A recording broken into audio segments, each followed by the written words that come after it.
Hello दोस्तों, स्वागत है मेरे यूट्यूब चैनल बेसिक सेंटर में। तो ये सेमेस्टर 5 के लिए मोस्ट इंपॉर्टेंट क्वेश्चन है, ठीक है। अगर आपको साफ नहीं दिख रहा तो अपना वीडियो का क्वालिटी थोड़ा सा बढ़ा ले, ठीक है। क्योंकि इधर जो है वो लाइट नहीं है, इन्वर्टर भी इसका 2 दिन से लाइट नहीं है, ठीक है। और मेरे पास जो भी था कैमरा वगैरह वो सब मेरा बंद पड़ा हुआ, मैंने इसको मोबाइल से खींचा है, ठीक है। और ये आप लोग यहाँ पर देख सकते हैं मोबाइल में लेफ्ट साइड में, ठीक है। ये मैं वीडियो बना रहा हूँ 1:47 यहाँ पे देख सकते हैं आप लोग के लिए मैं बना रहा हूँ, ठीक है। ताकि आप लोगों का कल एग्जाम है, आप लोग अच्छे से करके आओ, ठीक है। तो मैंने इसको अभी लिख करके हुआ, जैसे मैंने लिखा उसके बाद मैं आपके लिए वीडियो बना रहा हूँ, ठीक है। देखिए क्वेश्चन बहुत सारे टाइप्स का आएंगे, तो आपको आंसर में सेम यही डालना है, ठीक है। क्वेश्चन या तो इस प्रकार से आ सकता है कि मार्क्स द्वारा प्रतिपादित साम्यवाद के सिद्धांत के वर्णन करें, नंबर 1 वाला, ठीक है। या तो मार्क्सवाद के प्रमुख सिद्धांतों की आलोचनात्मक व्याख्या करें, या तो फिर बोल सकता है कि कार्ल मार्क्स, ठीक है। या तो फिर क्या बोल सकता है, कार्ल मार्क्स के सिद्धांत का वर्णन करें। तो ध्यान रखें, मार्क्सवाद, कार्ल मार्क्स ये सब एक ही है, ठीक है। अब देखिए मैं आपको बताता हूँ, यहाँ पे बोल रहे हैं मार्क्सवाद के प्रमुख सिद्धांत की आलोचना कीजिए। तो इस क्वेश्चन को समझाने से पहले एक छोटा सा मैं स्टोरी बताना चाहता हूँ आपको, ताकि आपको बेस्ट तरीके से समझ में आ जाएगा। फिर क्वेश्चन चाहे कितना भी घुमा मोड़ा देगा, आपको समझ में आ जाएगा, ठीक है। देखिए, एक कार्ल मार्क्स नामक आदमी था, जो कहाँ का था, तो जर्मन का था, ठीक है। कार्ल मार्क्स आप लोगों ने नाम सुने भी होंगे। तो कार्ल मार्क्स नामक एक व्यक्ति था, ठीक है, आदमी था, विचारक था जिसको बोलते हैं, ठीक है, इतिहासकारी जिसको बोलते हैं, ठीक है। वो व्यक्ति थे जिसका नाम कार्ल मार्क्स था। अब वो कार्ल मार्क्स आप सभी को पता हो कि पहले के टाइम में बहुत सारे लोगों ने अपना अपना ज्ञान बुद्धि देता था, उसी को इतिहास में लिख दिया जाता था, ठीक है। अभी हम लोग ज्ञान बुद्धि देंगे तो हम लोग को कोई भी लिखने वाला नहीं है, ठीक है। तो कार्ल मार्क्स एक जर्मन के आदमी थे, जो क्या किया, अपना कुछ ज्ञान बुद्धि दिया, अपने तरफ से कुछ बातें को रखा। उसका बात सच भी हो सकता है, गलत भी हो सकता है, कुछ लोगों को अच्छा भी लगेगा, कुछ लोगों को गलत भी लगा होगा, जो भी लगे, लेकिन उसने कुछ तो बात दिया था। तो उसी को बोलते हैं सिद्धांत। तो ये जो सिद्धांत दिया वो किसने दिया है, तो दिया है कार्ल मार्क्स के आदमी ने। कहाँ का, तो जर्मन का। तो कार्ल मार्क्स के आदमी ने ही इस सिद्धांत को दिया, इसीलिए सिद्धांत का नाम पड़ गया मार्क्सवादी सिद्धांत, ठीक है। कार्ल मार्क्स दिया था इसलिए मार्क्सवादी सिद्धांत इसका नाम से मिल रहा है, मार्क्सवादी सिद्धांत, क्योंकि इसका नाम क्या था, कार्ल मार्क्स, ठीक है। तो जो भी कार्ल मार्क्स ने कुछ भी जो भी बताया हो, चाहे वो गलत हो चाहे सही हो, ठीक है। तो यही जो इसने सिद्धांत दिया है, जो अपना बात को रखा है, जो सिद्धांत को दिया है, उसी को बोला गया है मार्क्सवाद सिद्धांत। तो हम पूछेंगे अब आपको कि मार्क्सवाद सिद्धांत किसका है, तो कार्ल मार्क्स का है। तो कार्ल मार्क्स का क्या सिद्धांत है, तो मार्क्सवाद सिद्धांत है, ठीक है। तो आप लोग ध्यान रखें, तो चाहे मार्क्सवाद का सिद्धांत लिखने आ जाए, चाहे कार्ल मार्क्स का सिद्धांत लिखने आ जाए, ये दोनों सेम है, ठीक है।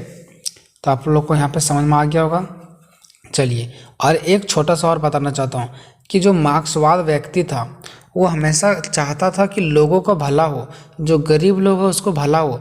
अब पूंजीपति लोग क्या करता है, गरीब लोगों को दबा करके रखता है, अमीर लोग गरीब लोगों को दबा करके रखता है, अमीर अमीर बनते जाता है, गरीब गरीब बनते जाता है, ठीक है। प्लस में जो सरकार है ना, हमारा देश का सरकार, वो हमें क्या करता है, गरीब लोगों को नियम कानून के पीछे दबा करके रखता है। अगर सरकार नहीं होता तो शायद सारे लोग आज़ादी से घूमते। तो मार्क्सवादी लोग, यानी कि यही जो कार्ल मार्क्स है, इनका मानना यही था कि लोगों को खुला छोड़ दिया जाना चाहिए, स्वतंत्र रहना चाहिए। इन लोगों के प्रति कोई भी किसी भी प्रकार का दबाव नहीं होना चाहिए।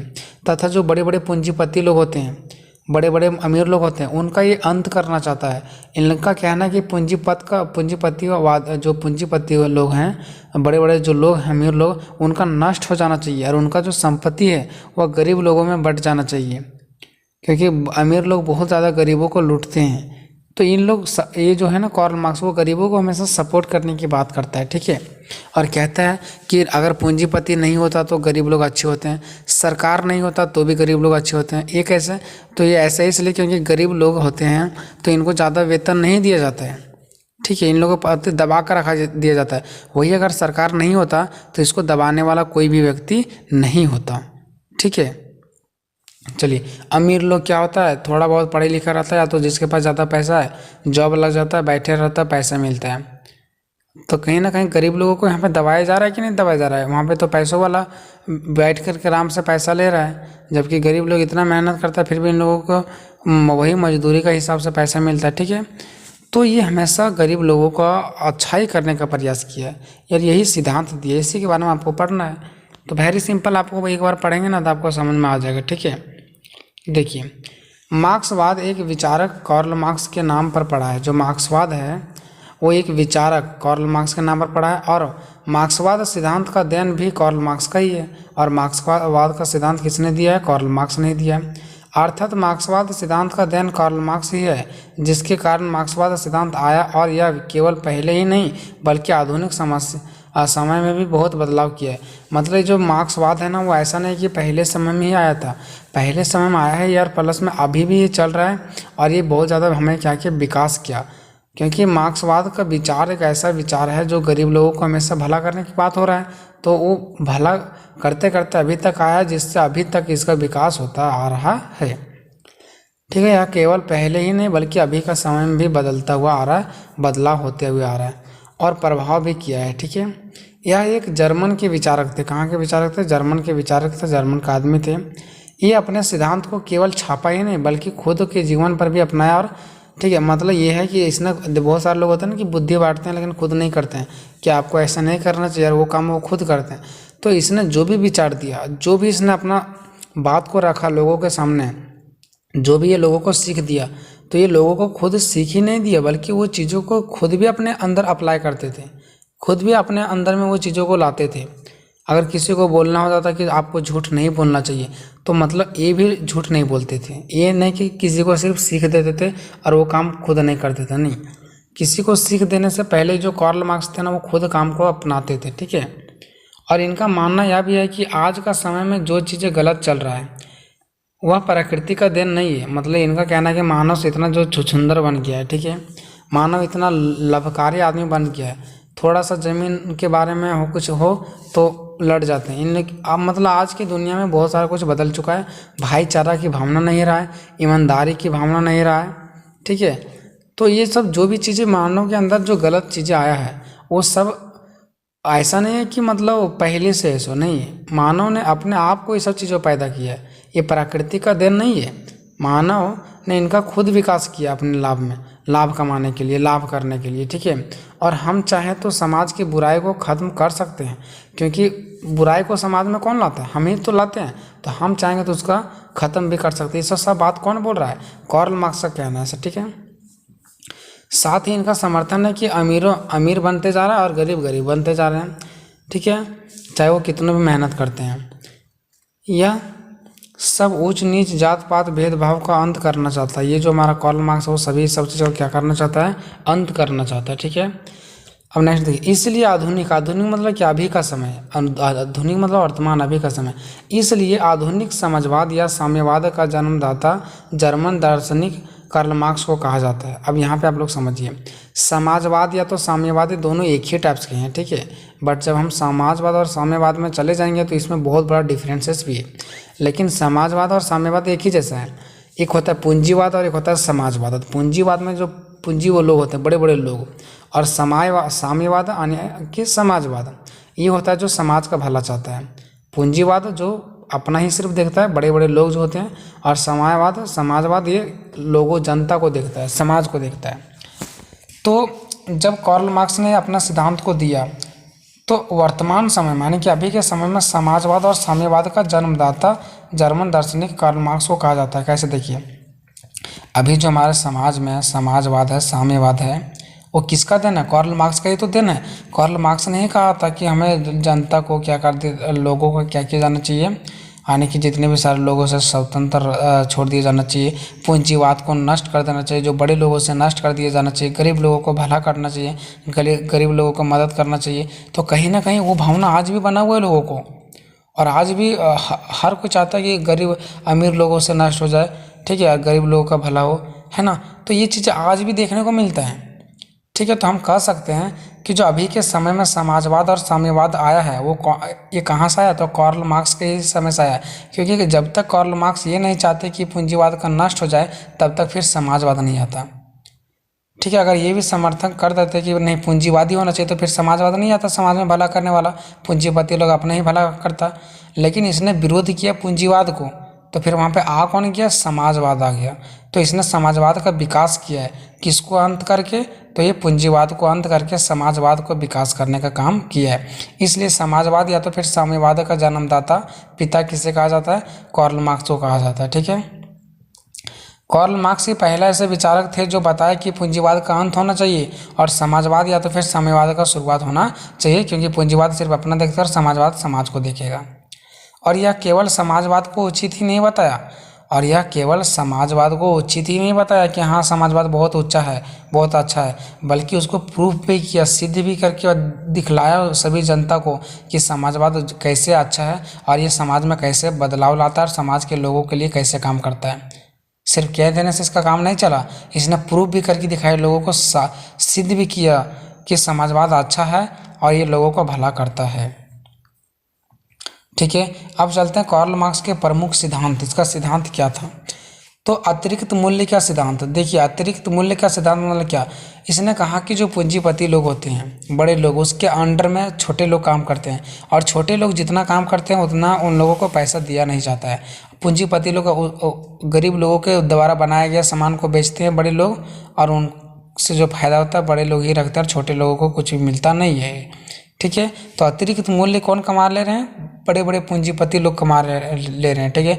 अगर मान लीजिए जब किसी कोई भी छोटा सा सामान बनाने के लिए दे दिए कि मजदूर को 4 रुपये मजदूर में लगा, 2 रुपये सामान में लगा, 6 रुपया, बड़े लोग बेचेंगे 10 रुपये में, तो जो 4 रुपये का प्रॉफिट होगा वो खुद अपने ही रख लेंगे। अतिरिक्त मूल्य जो आया वो बड़े लोग ही रख लेंगे, छोटे लोगों को नहीं देंगे। ठीक है।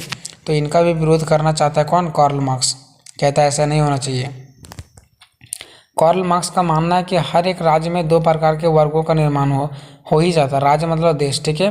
राज्य मतलब होता है देश। तो हर एक देश में 2 प्रकार के वर्ग का निर्माण हो ही जाता है, एक पूंजीपति वर्ग और जो दूसरा होते हैं वो जो उसके अंदर का में काम करता है श्रमिक लोग, जिसको बोलते हैं मजदूर लोग। ठीक है। तो पूंजीपतियों लोग इन मजदूरों से ज़्यादा काम करा के या वस्तु का ज़्यादा निर्माण करा के खुद ज़्यादा फायदा कमाते हैं और श्रमिकों को उतना ही दिया जाता है जितना पहले दिया जाता था। अगर ज़्यादा लाभ कमाए चाहे कम लाभ कमाए वो सारा मालिक के हाथ में चला जाता है। गरीब लोगों को जितना ही पहले मिलता था उतना ही दिया जाता है। इस प्रकार सारा लाभ बड़े लोगों के ही रह जाते हैं, जिसे खत्म करना चाहता है कौन, खत्म करना चाहता है, कार्ल मार्क्स, यानी कि मार्क्सवाद का सिद्धांत लोग इसे खत्म करना चाहते हैं। ठीक है। दूसरा नंबर में वर्ग संघर्ष का सिद्धांत। कार्ल मार्क्स कहते हैं कि वर्ग संघर्ष होना जरूरी है, क्योंकि एक पूंजीपति लोग हैं एक गरीब लोग हैं, तो दोनों के बीच में तो लड़ाई होते ही रहेगा। तो यहाँ पे संघर्ष, वर्ग संघर्ष का सिद्धांत इसने कहा। ठीक है। कार्ल मार्क्स का मानना है कि पूंजीवाद के अन्याय के कारण समाज में आर्थिक संकट उपस्थित होता है। देखिए मेरा थोड़ा सा आवाज़ नहीं निकल रहा। ठीक है। क्योंकि रात भर जगह हैं, पहली बात ये, और थोड़ा सी एनर्जी भी लॉस हो रहा है। ठीक है।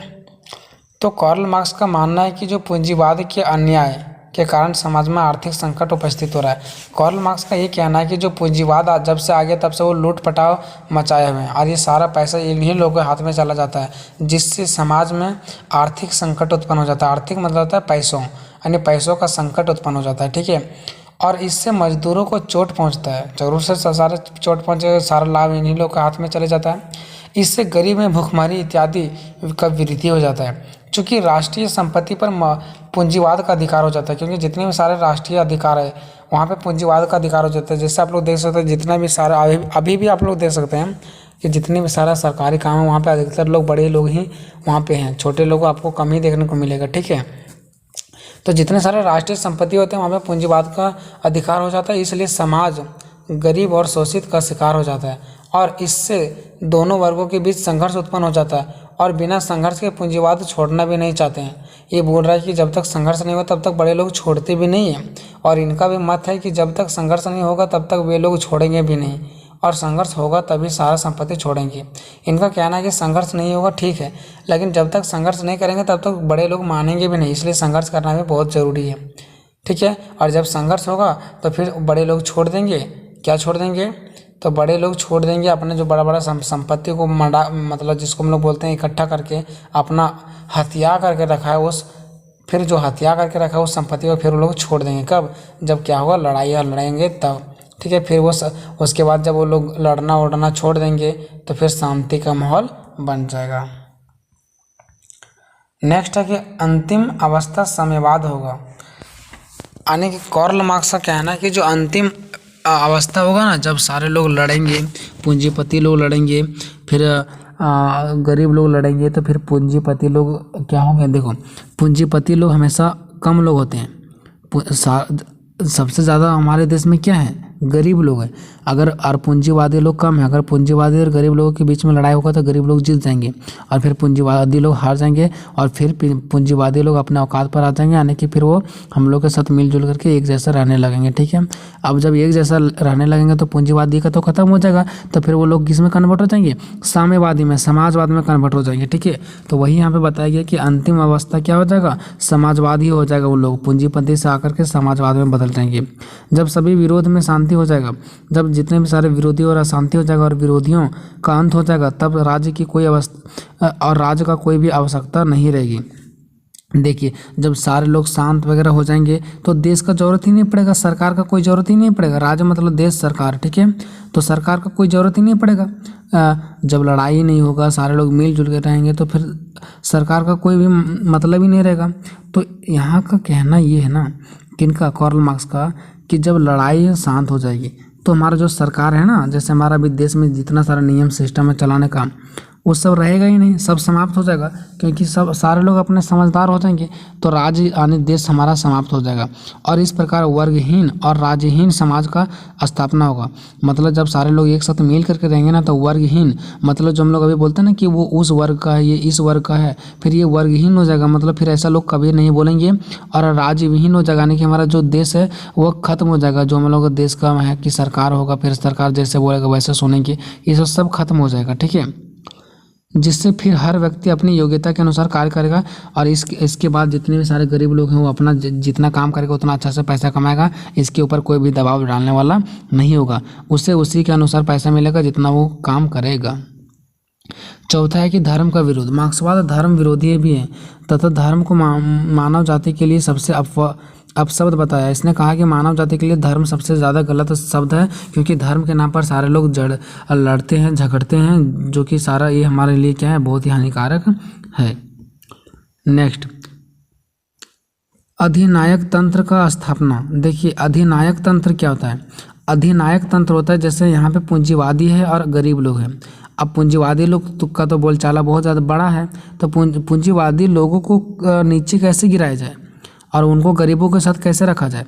तो एक नियम होता है, पहले से भी चलता हुआ आ रहा था, कि हम जितने सारे गरीब लोगों को एक सरकार बनाएगा, एक अधिनायक तंत्र बनाएगा, ठीक है। एक सरकार बनाएगा, उसको सबसे ज़्यादा अधिकार दे देगा और उसको इस प्रकार से सरकार बनाएगा कि उसको कहना पड़ेगा, उसको हम समझाएंगे पहले से कि आपको मजदूरों को ही देख करके सारा काम करना है और इस प्रकार से आपको काम करना है कि जो पूंजीपति लोग हैं वो अपने रास्ते पर आ जाए, गरीब लोगों के साथ मिल जाए।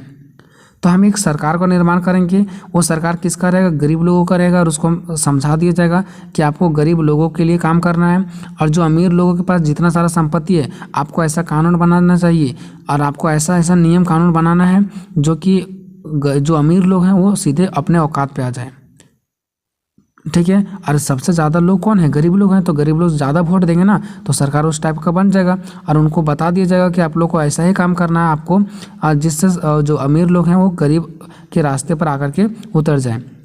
जैसे अमीर लोगों के पास बहुत ज़्यादा पैसा है, तो मोदी सरकार ने क्या किया था? नोटबंदी बंद करा दिया था। वैसा ही अधिनायक एक तंत्र, एक सरकार बनाया जाता है गरीब लोगों द्वारा, और गरीब लोग बना करके उससे क्या करता है? ऐसा ऐसा वहाँ पे नियम कानून उसको बनाने का अधिकार दे देते हैं, सरकार को बनाने का नियम अधिकार दे देते हैं कि आप इतना टाइट टाइट नियम कानून बनाइए जिससे अमीर लोग गरीब के स्तर पर आकर के खड़े हो जाएँ, ठीक है।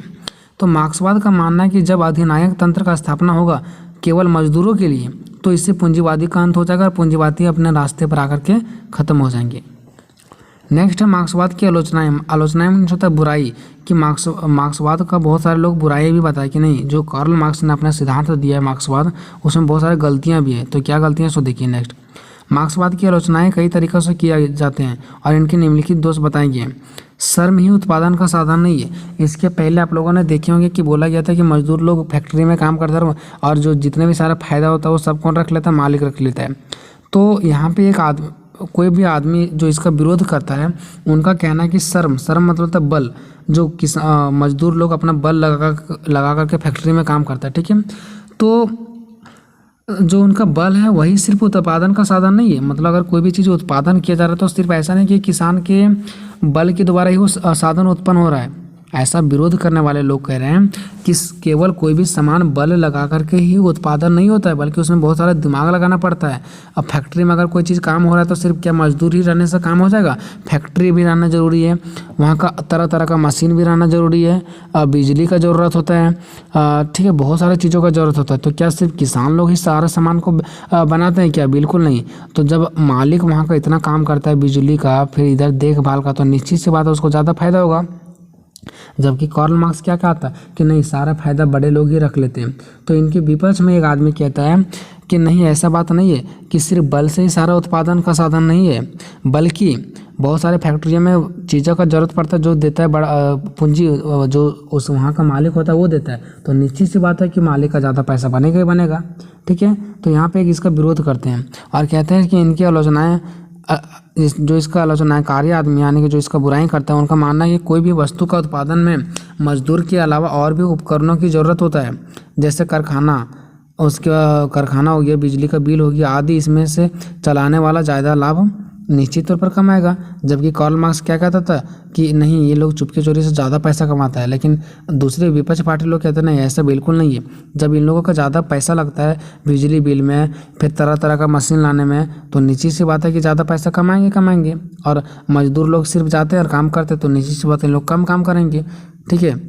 तो ये हमारे यहाँ एक विरोध किया गया है। दूसरा, पूंजीपतियों में संघर्ष नहीं, ठीक है, पूंजीपतियों में संघर्ष नहीं।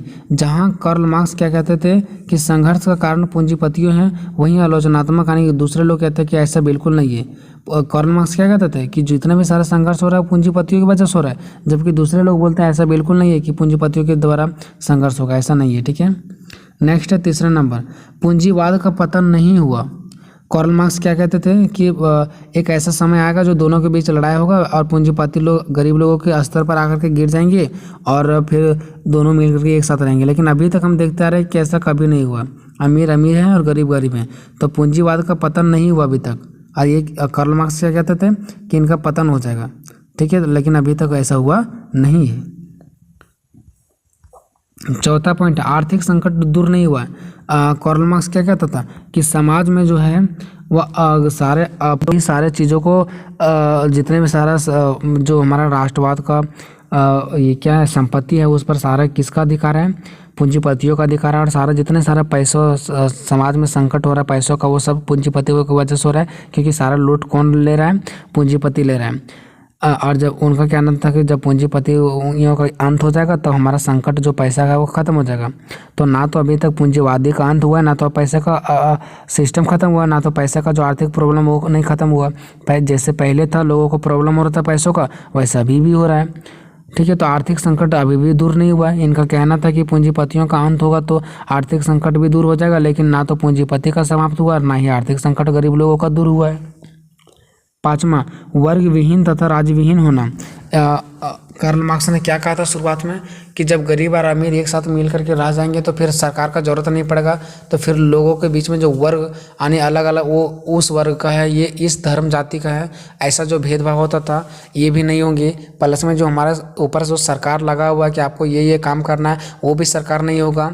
लेकिन ऐसा कब होता है? जब सारे लोग मिल करके रह जाते हैं, तो फिर ना सरकार का जरूरत पड़ता है, ना तो हम लोग को ये बात बोलने का जरूरत पड़ता है कि वो उस वर्ग का है, ये इस वर्ग का है, ऐसा भी बोलने का जरूरत नहीं पड़ता।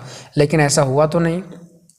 तो वही कह रहा है कि इनका मानना है कि जब वर्गहीन और राज्यविहीन हो जाएगा तब मानव स्वतंत्र रूप से रह पाएंगे, जबकि अन्य विचारकों का यह मत नहीं है, ठीक है। यह विचारकों का अन्य मत, जितने भी सारे अन्य विचारक हैं उनका मानना है कि बिल्कुल नहीं। अगर हमारा देश में सरकार ही नहीं रहेगा, हम लोग वर्ग धर्म में नहीं रहेंगे, तो फिर ये तो हमारा गलत है ना। जबकि वो कहते थे कि नहीं, ये सब चीज़ों को ख़त्म कर दिया जाना चाहिए। जो हम लोग देश में सरकार को चुनते हैं, हमारे ऊपर सरकार काम करती है, इसको भी ख़त्म कर दिया जाना चाहिए। प्लस में लोग अपने धर्म जाति को जो ऊंचा बढ़ावा देते हैं कि वो उस धर्म में जन्म लिया, इस वर्ग में जन्म लिया है, इस सभी को ख़त्म कर दिया जाना चाहिए। ठीक है, तो ऐसा कौन कहता है? Karl Marx. जबकि दूसरे विचारक कहते हैं नहीं, बिल्कुल ऐसा होना नहीं चाहिए। ठीक है, नेक्स्ट है निष्कर्ष आपको लिखना बहुत ज़रूरी है। उपरोक्त विवरण से इस बात की पुष्टि होती है कि मार्क्सवाद में अनेक बुराई है। बहुत सारे लोगों ने इसका क्या किया? बुराई भी किया, लेकिन इसके बावजूद भी इसको हटाया नहीं जा सकता है कि इसमें बहुत सारे बुराई थे। कार्ल मार्क्स को, जो कार्ल मार्क्स ने अपना मार्क्सवाद सिद्धांत देश से हटा दो, ऐसा बिल्कुल नहीं है। फिर भी बुराई बहुत है इसमें, फिर भी इनका बहुत ही बड़ा महत्व है और इसका इतिहास में एक बहुत ही बड़ा महत्व है, स्थान मिला है इसको, एक समझो। इसे हटाया नहीं जा सकता, चाह करके भी इसे हटाया नहीं जा सकता है, क्योंकि इसको अपने आप में बहुत ही बड़ा इसका एक योगदान है। इसी की वजह से समाजवाद और साम्यवाद का स्थापना हुआ है। ठीक है दोस्तों, तो जैसा भी ये वीडियो आपको लगा कमेंट बॉक्स में ज़रूर कमेंट करें। मैं थोड़ा सा नर्वस हूँ, ठीक है, जिसकी वजह से मैं आपको थोड़ा आज क्लियरली नहीं समझा पाया, बट कोई दिक्कत नहीं दोस्तों, थोड़ा सा एनर्जी लॉस हो चुका है। ठीक है, बट फिर भी कोई दिक्कत हो तो कमेंट बॉक्स में कमेंट करें। मिलते हैं अगले वीडियो में, तब तक जय हिंद, जय भारत।